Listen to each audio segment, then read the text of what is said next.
Now pay attention, because I don't wear my beret for just anybody.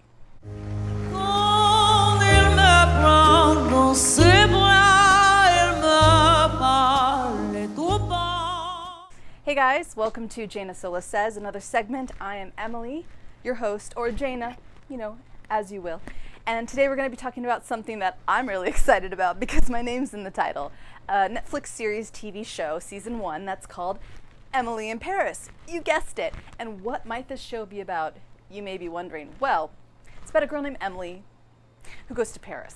Wow, that came out of nowhere, right? You totally didn't see that come. No, you saw that coming probably. But yes, it's actually named because she creates an Instagram account on her journey to Paris, and that's the name of her Instagram. So you kind of see it through her eyes because she's a marketing consultant and kind of actually by accident turns into an influencer throughout the story. So the basic premise is this girl, Emily, is going to go to Paris, but it wasn't supposed to be that way originally. She's a marketing executive, or about to be an executive. She wants to be. And her boss, who has a master's in French, is set to basically go across the pond to France, to this luxury company they've acquired through a partnership, and help them revamp their marketing strategy. Her master's in French, of course, would be very helpful. So she's been planning for this. But spoiler alert, she's preggers, so she can't go anymore. And basically Emily has to take over and go in her place. And she's guaranteed like a raise and traveling fees and the job title she wants when she gets back.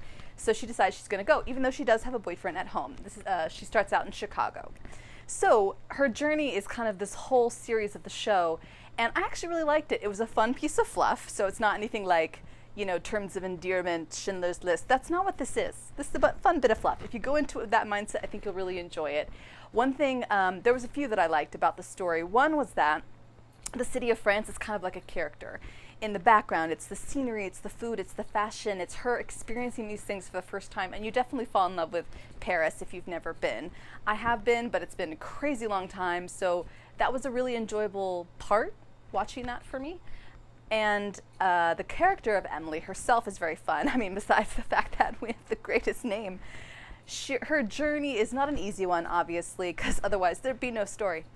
But like, for instance, they take a certain stereotype like, hey, some of the French are rude, right? Everyone has their own experience on this. I actually had a very positive experience with the French people, but it's true. That is something that people discuss. And it's a very interesting take they take on it in this show, where it's basically the French are just these really cool, tough, slightly bourgeois, but kind of own it people. And you have to kind of dish as good as you get, and then they'll be friends with you. So at first she's like not accepted by them, and she's trying to work at this company and give her advice and her ideas, and they don't want to hear it. But they have to because they have this partnership. And once she starts kind of dishing it back and like not caring, that's when they're kind of like, oh, maybe she's okay. Maybe we'll be friends with her. So it's an interesting take on kind of that dynamic. I kind of liked it. So this very funny character, she meets a friend, a girl who's a nanny, who's there from another country, running away from her own stuff, and they kind of bond. There's a lot of cute guys in it for those ladies out there who are looking for some eye candy. Yes, even her next door neighbor, one floor down neighbor, who she accidentally thinks it's her apartment, tries to go into the apartment and it's his, and he's like, why are you at my door? That's a fun dynamic. There's actually a couple cute guy possible love interests that she talks about, and love is also another theme in that, because it's like the French idea of love versus maybe the American idea of love. So it's fun and entertaining, and I just really think you'd enjoy it. It's not necessarily for kids. They do talk about some love stuff, which is not appropriate for children because it's France and they're much more open about that in Europe in general. But I think that you'd enjoy it, and I highly recommend I could talk, that you go see it. So do so.